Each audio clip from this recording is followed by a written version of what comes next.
It is early. 4:30 start. Off to South Africa to talk at South Africa's first ever trading expo as the keynote speaker. So it'll be fun. I feel drunk.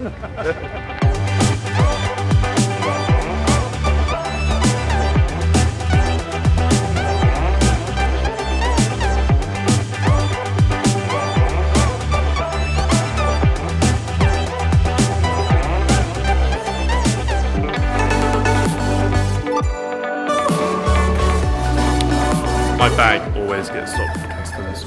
Well, security thingy. This is how I travel. So, 9 hours, just landed. We're in Joburg, here with the man, Alex. Hey. And everyone else. This is Joburg.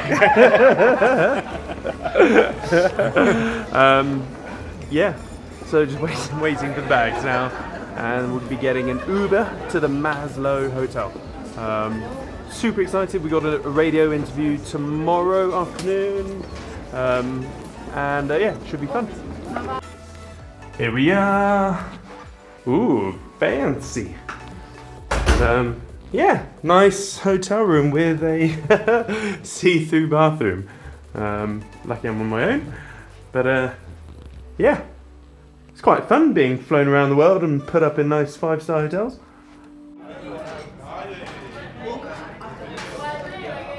So, sat in the bar after a long flight, chilling out with my water, and Alex has his beer. So, Alex. Yes. We are here to talk about trading in South Africa, etc. So, for those of you who don't know Alex, he is a master trader. He's almost as good as me.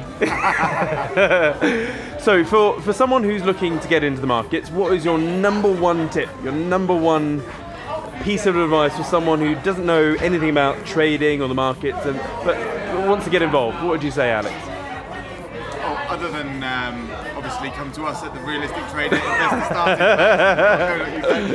Risk management. You really need to think about risk management. You don't want to. It's like if you imagine. A lot of people trading, they jump in at the deep end. If you couldn't swim and you jumped in the deep end, you would drown. Okay, so you need to learn. Even Michael Phelps had to learn how to swim before he became a world champion. So you need to get some good education and learn to trade before you start putting your own money into anything. Awesome. Right, what's your second tip? You're good. You're on a roll. Put that beer down. don't trade drunk. My second tip, always think about sex when you're trading. What I mean by that, you think about your setup, your entry, and your exit. So many people, when they're new to trading, just want the setup. So many people come to me and say, take a look at this setup, what do you think about this? But really they need to think about everything, the setup, the entry, the setup, getting myself in the entry and the exit. You need to think about all these things. And I've only had that much beer, and I'm already slurring. So that's my second tip. Awesome. That's why he's the man.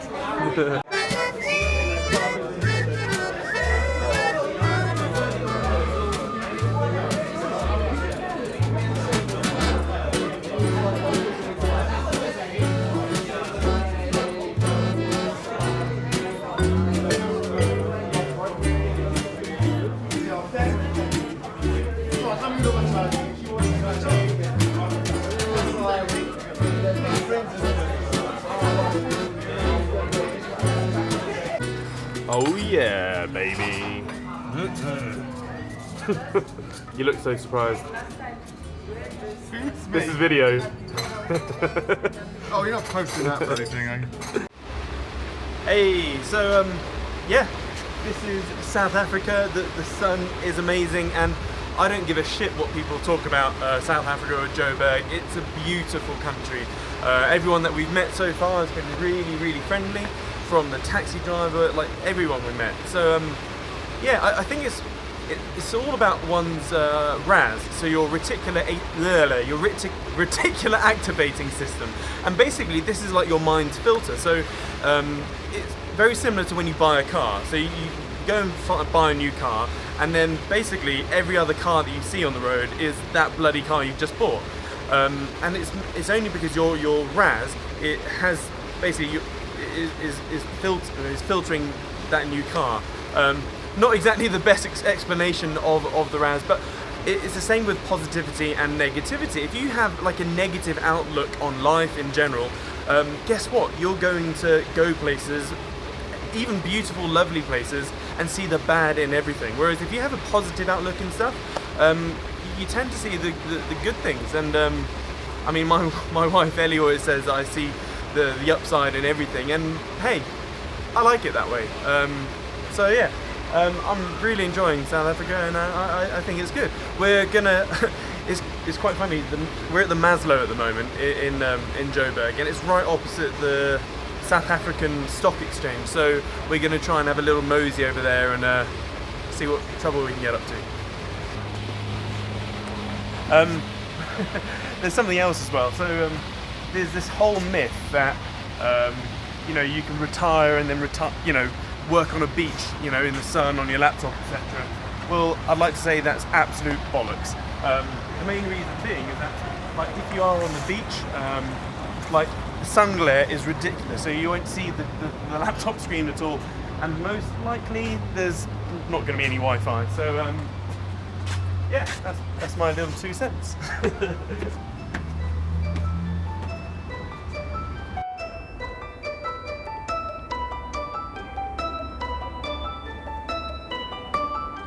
Hey, so we're here at the Johannesburg Stock Exchange. It's a huge building. It looks like it's about 15 floors tall.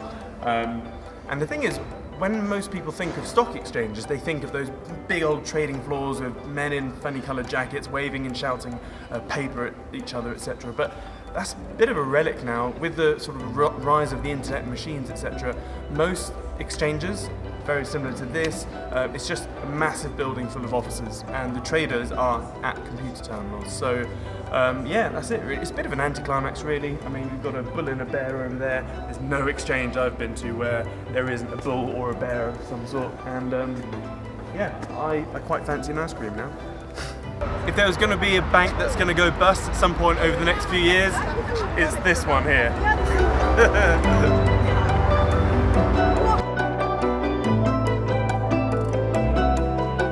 About to go on the radio for tomorrow's event. Should be fun. Got a gentleman sitting next to me. His name is Siam Kid, and we welcome him to the show. Siam, welcome to you, and great to have you in South Africa. Yeah, thank you for having me. I love this place. When did you get here? Last night, late last night. Late last night, okay.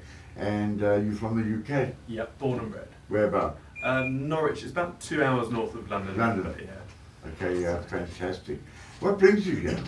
So Anton is holding, I think, South Africa's first traders summit, and needed some speakers. So he's kindly flown me all the way out here. Fantastic. Yeah, tomorrow we're going to be talking a lot about trading. Yeah. What do you do in London exactly? In Norwich, sorry. I'm a you work in London, or do you? Yeah, back and forth. Yeah. But I'm a trader. Okay. So I'm a private trader. Yeah. I trade my own money and also other people's as well. So. Yeah. So you trade for principal for your own account. Yeah. And you have clients as well. Yeah, you should always put your money where your mouth is. Yeah. Correct. What do you trade, Simon? Currencies, mainly. Mainly currencies, yeah. eh? And also the indices, so like the Dow Jones, yeah. S&P, etc. Yeah. So. Oh, the currencies have been volatile recently. It must be quite an exciting market to be in. Yeah, it's good. Whenever there's volatility, it's always good. But as long as you put maths in your corner, then you've got nothing to be fearful. Yeah. The secrets of trading, what are some of the secrets? Oh, where do I start? Don't be greedy and don't be scared. Yeah, exactly. Or be fearful when everyone's greedy, be greedy when everyone's fearful. I mean, Warren Buffett said that. Yeah. But don't focus on the money, I would say. I was the world's worst trader for the first 6 years of my trading career. And it's because I was always chasing the money. But really, I mean, 90% of trading is all mindset, discipline, and psychology. You've got to make rules, eh? I mean, massive. you've got to have a plan. Yeah. And it's also it's money management. Yeah, risk is everything. Yeah.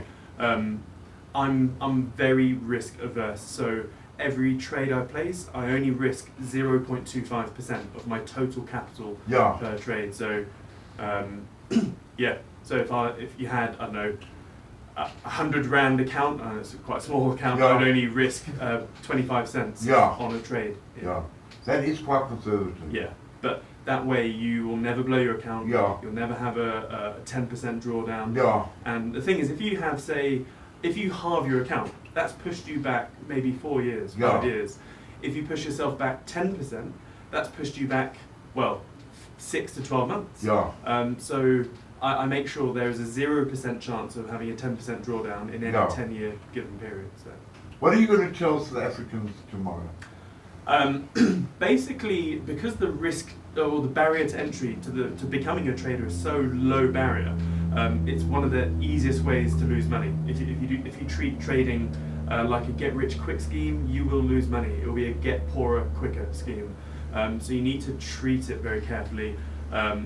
Again, trading can change your life, but it's a 5 to 10 year play.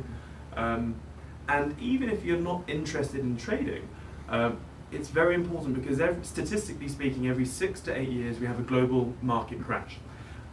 So if you know how to trade, you have 2 opportunities pretty much every decade to leapfrog yourself in terms of wealth, because you can make money as the markets tumble, and then when they're in the capitulation phases, you can load up and buy when everyone's scared. And yeah, so it really is a life skill, and as long as you treat it like such, you should be. It's all about capital preservation. Or yeah, massively. Preserve your capital. Exactly, which is why I risk so little. Yeah. And your profit equity curve must not be a yo-yo. It needs to be really steady, like trading needs to be boring. Boring trading is good trading. Yeah. And I see so many people, like when they win a trade, they're like, woohoo, yeah. And when they lose a trade, they're then depressed. But the thing is, I've had a load of people record me trading and whatnot, and like when I win a trade, I'm like, yeah, cool. And when I lose a trade, cool. Yeah. It's like, it's just a numbers game. Yeah, try to take the emotion out of it. Massively. It's all about that. Yeah. No emotions whatsoever. All right, I want to bring in Alex here. Alex is here. Come, Alex. And what are your views on trading? Do you agree with what Siam said? Oh, absolutely. Yeah, I would. One of the things when we all begin to trade, we all want to find the entries. That's what we're really interested in. And a lot of new traders say to me, Alex, oh, have a look at this trade for me. What do you think of this entry? But it's not just about the entries at all. It's all about the risk management, the stop, the entries, and the exits.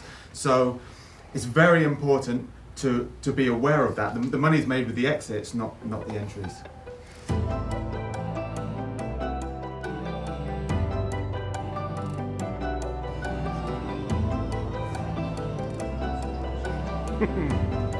As that introduction was, let's hand it over to Siam Kidd, who's over from the UK and is one of our opening speakers. And I spoke to Siam on the show this week and found out that he doesn't really get out of his pajamas for much. So I'm glad to see you wearing something formal today, Siam. He made on Black Monday back in 2015 £422,000 in just half an hour. So he's a private trader, multiple business owner as well, and an entrepreneur. So without any further ado, Siam. Before I left, my wife said, "Go, grab their attention when you kick off." And so I thought I'd have a really cheeky ploy and talk about sex. Everyone likes sex, right? And the thing is, in trading, this really stands for setups, entries, and exits. And unfortunately, the average retail trader is just you and I, private traders, the public punter, so to speak.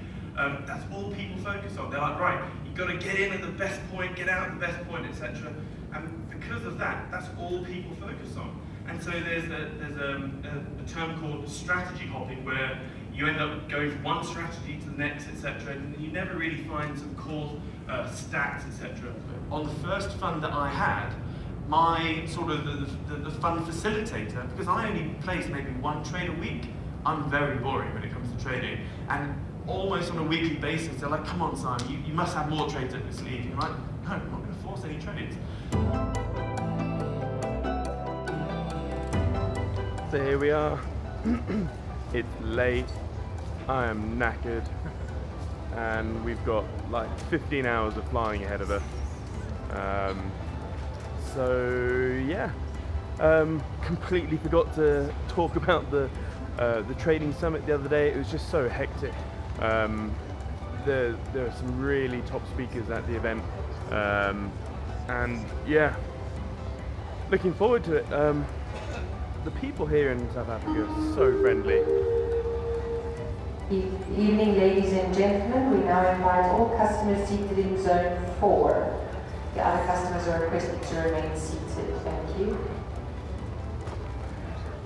Yeah, so I've decided we're moving RT over to Cape Town, and I'm gonna get 1,000 members over in Cape Town, and that way I can effectively be paid to go to Cape Town every couple of months. So yeah, that is pretty much the sole reason why we want to expand into South Africa. It'll be great to bring the whole RT team out to Cape Town every quarter or so. That's good. Anyway, I'm going to go to sleep and hope this vlog makes some sort of sense. I feel drunk.